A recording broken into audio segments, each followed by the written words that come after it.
আজকে নীল ষষ্ঠী, নীলের ওখানে জল ঢেলে এসে তারপরে এই সন্ধেবেলা ঘরে গোপালকে দিয়ে এই যে এখন আমরা প্রসাদ নেব।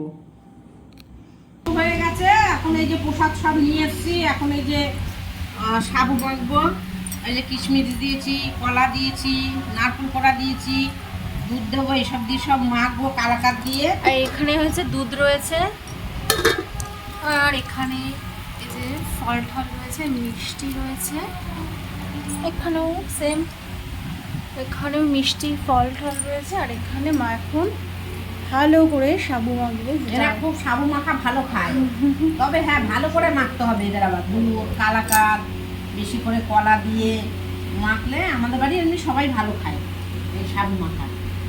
বাইটটা আমি পেলাম কেন কেন কি এটা আগে টেস্ট করে আমি বলবো এটা পুরো পারফেক্ট টেস্ট হয়েছে কিনা। আমাদের বাড়িতে সব কিছু রান্না হলে মা আগে আমাকে দিয়ে টেস্ট করিয়ে নেয় যে এটা ভালো লাগছে কি না, কি লাগবে না লাগবে, তারপরে আবার ওটা মা ফাইনাল করে। বাই।